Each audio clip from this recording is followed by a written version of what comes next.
Good morning बच्चों। भारत में उद्योगों के विवेकीकरण एवं आधुनिकीकरण अध्याय का हम अध्ययन कर रहे हैं। आज भारत जैसे विकासशील देश में उद्योगों के विवेकीकरण का कुछ हद तक समर्थन भी किया जाता है और आमतौर पर श्रमिकों के द्वारा विरोध किया जाता है। विरोध करने के पीछे सामान्य तर्क ये होता है कि जब हम आधुनिकीकरण की बात करते हैं तो अभी तक हम जिन मानवीय श्रम का उपयोग करते थे उनके स्थान पर हम मशीनों का उपयोग करते हैं। ऐसा करने से श्रमिकों के मन में यह भावना जागृत हो जाती है कि आधुनिकीकरण के पश्चात हो सकता है कि हमें उस काम से अलग कर दिया जाए। तो आइए देखते हैं कि और ऐसे कौन से बिंदु हैं जिनसे भारत में उद्योगों के विवेकीकरण का विरोध हमें सुनाई देता है। श्रमिकों के मन में जो विवेकीकरण एवं आधुनिकीकरण के प्रति जो शंकाएं हैं, इन्हें दूर करने के लिए हम कुछ सुझाव दे सकते हैं। सबसे पहला सुझाव है श्रमिकों के लिए प्रशिक्षण की व्यवस्था करना। आधुनिकीकरण के अंतर्गत जब हम मानवीय श्रम के स्थान पर मशीनों का प्रयोग करते हैं तो स्वाभाविक सी बात है कि जो मशीनें हम अब उपयोग करने जा रहे हैं वो पूर्व के मशीनों से बिल्कुल अलग होगी, नई तकनीक वाली होगी। अर्थात उनको चलाने के लिए आपको एक अलग कुशल होने की आवश्यकता पड़ेगी। तो यदि श्रमिकों को ऐसा महसूस हो कि हम उन मशीनों को चलाने में अक्षम हैं जिनके कारण हमें काम से निकाला जा सकता है, तो उत्पादकों को उन्हें आश्वस्त करना होगा और उन मशीनों को चलाने के लिए उन्हें उचित प्रशिक्षण देना होगा ताकि हम उन्हें प्रशिक्षित कर सकें और वह उन नई आधुनिक मशीनों का संचालन कुशलतापूर्वक कर सकें। दूसरा बिंदु है श्रमिकों को अपने विश्वास में लेना। जो श्रमिक होते हैं उनके मन में जो औद्योगिक कार्य प्रणाली है उसमें पुरानी मशीनों के स्थान पर जब हम नई मशीनों का प्रयोग करते हैं तो उन्हें यह भय होता है कि मशीनों के प्रयोग के उपरांत हो सकता है कि उन्हें उनके कार्य से निकाला जा सके। और अगर उन्हें यह भ्रम हो तो स्वाभाविक है कि पूरे के पूरे श्रमिक जो हैं वो आंदोलनरत हो जाएंगे, जिससे उत्पादन कार्य प्रभावित होगा। तो ऐसी स्थिति उत्पन्न ना हो उसके लिए उत्पादकों को चाहिए कि सबसे पहले वो जितने श्रमिक वर्ग हैं या जितने कर्मचारी हैं उनको अपने विश्वास में ले और इस विवेकीकरण और आधुनिकीकरण का जो प्रभाव उनके कार्य पर सकारात्मक होगा उनके संबंध में उन्हें समझाने का प्रयास करें। समझाने के पश्चात स्वाभाविक है श्रमिक हमारे विश्वास में आएंगे और वे किसी भी प्रकार के विवेकीकरण का विरोध नहीं करेंगे। तीसरा महत्वपूर्ण बिंदु है विवेकीकरण की योजना को धीरे से लागू करना। जब विवेकीकरण के अंतर्गत हम आधुनिकीकरण को पढ़ते हैं तो उसमें एक बात आती है कि हम मानवीय श्रम के स्थान पर मशीनों का प्रयोग करेंगे। तो कल्पना कीजिए कि हम एकाएक जितने मानवीय श्रम हैं उनको बाहर कर हम नई मशीन की व्यवस्था करें तो ऐसे में जो मानवीय श्रम है, जो कर्मचारी हैं, जो श्रमिक हैं, उनको एक प्रकार से बेरोजगारी का सामना करना होगा।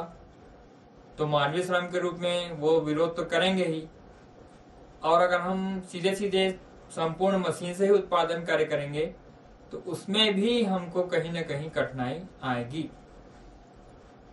तो श्रमिक और मशीन के बीच के अनुपात में संतुलन स्थापित करेंगे। कहने का तात्पर्य है कि उद्योगों में मशीन हम धीरे धीरे लगाएंगे, क्रम से लगाएंगे, और ऐसे मशीनों के लगने से जिन श्रमिकों को हम काम से अलग करेंगे उनके लिए हम अतिरिक्त कार्य की व्यवस्था करेंगे।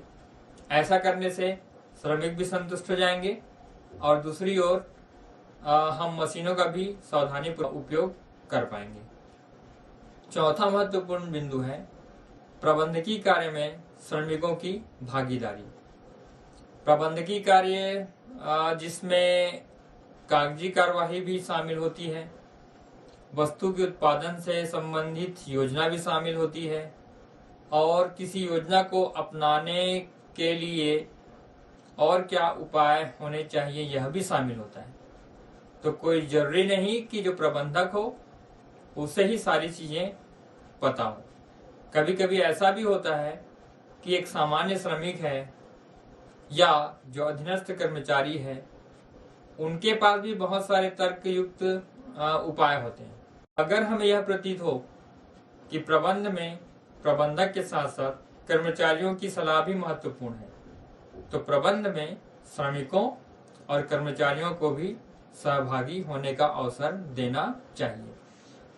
ऐसा करने से प्रबंध में श्रमिकों का सकारात्मक योगदान बढ़ेगा, उद्योगों के प्रति भी श्रमिकों का विश्वास बढ़ेगा, और विवेकीकरण से श्रमिकों का जो विरोध का स्वर था वो भी कुछ हद तक कम हो जाएगा। पांचवा और महत्वपूर्ण बिंदु है वैज्ञानिक अध्ययन। इस अध्ययन के अंतर्गत हम पूरा ध्यान कर्मचारियों के कार्य करने की प्रणाली, उनकी शारीरिक गतिविधि और कार्य के दौरान उत्पन्न होने वाले थकान या शारीरिक असमर्थता आदि पर हम ध्यान केंद्रित करते हैं। कहने का तात्पर्य निकला कि हम विभिन्न प्रणालियों से यह पता करने की कोशिश करते हैं कि ऐसी कौन सी परिस्थिति हो या उत्पादन की ऐसी कौन सी विधि हो जिससे श्रमिकों को थकान महसूस ना हो, उन्हें आवश्यक कार्य करने की दशाएं उपलब्ध हो, तथा उनके उद्योगों से संबंधित समस्याओं का निराकरण भी हम वैज्ञानिक विधि से कर पाए। तो इसके लिए हम निरंतर उनके कार्य को देखकर या उनके कार्य करने के तौर तरीकों को देखकर हम लगातार अनुसंधान करते हैं, शोध करते हैं, और शोध के उपरांत हम ये तय कर पाते हैं कि हमें ऐसी कौन सी पद्धति अपनानी होगी जिससे एक और श्रमिकों को थकान भी ना हो और हमारा काम सफलतापूर्वक जारी रह सके। बच्चों, जो प्रत्येक उद्योग है उसके जो मूलभूत उद्देश्य होते हैं उसमें जो गौण उद्देश्य होता है वो होता है लाभ कमाना। ऐसा लाभ उत्पादक को उनके पूंजी, भूमि, श्रम, संगठन और साहस के अपने उद्योग में लगाने के परिणाम स्वरूप प्राप्त होता है।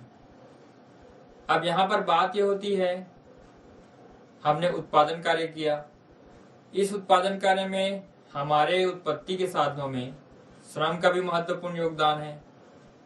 तो अगर उत्पादक को ये लगे कि अगर मैं लाभ का कुछ हिस्सा श्रमिकों को भी दे दूं, तो ऐसा करने से स्वाभाविक है जब श्रमिकों को ऐसे लाभ में हिस्सा प्राप्त होने लगेगा तो वह ऐसे उत्पादन कार्य में प्रत्यक्ष रूप से सहभागी होने का प्रयास करेंगे। तो ऐसा करने से जो भारत में विवेकीकरण के प्रति उनके मन में जो भ्रम है या विरोध है, हम उनको कुछ हद तक दूर करने में सफल हो पाएंगे। सातवां और अंतिम बिंदु है बेरोजगारी पर रोक। आधुनिकीकरण के संबंध में हमारी सामान्य सोच होती है कि मशीनों के उपयोग से मानवीय श्रम का ह्रास होगा और मजदूर जो है वो बेरोजगार हो जाएंगे, जबकि ऐसा नहीं है। उत्पादन कार्य में मशीनों के लगने के बाद भी बहुत सारे कार्य होते हैं जिसमें हमें मानवीय श्रम की आवश्यकता होती है।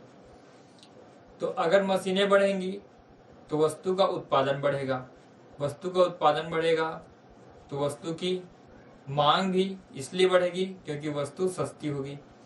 तो ऐसा करने से जब उत्पादन बढ़ने लगेगा तो उस बढ़ते उत्पादन के अनुपात में भी हमें श्रमिकों की आवश्यकता होगी। तो जब श्रमिकों की आवश्यकता होगी तो अभी तक जो अर्थव्यवस्था में बेरोजगार हैं उनको धीरे धीरे रोजगार प्राप्त होने लगेगा। तो जब उन्हें बेरोजगारी की स्थिति से उबरने का मौका मिलेगा तो स्वाभाविक है वो भारत में विवेकीकरण की योजना जो बनने वाली है उसका वो विरोध नहीं करेंगे। तो बच्चों, आपने देखा कि ये जो 1 से 7 महत्वपूर्ण बिंदु हैं, ये हमें बताते हैं कि अगर हम इन बिंदुओं पर प्रमुखता से विचार करें तो भारत में विवेकीकरण के संबंध में श्रमिकों का जो विरोध है इसे हम दूर करने में सफल रहेंगे।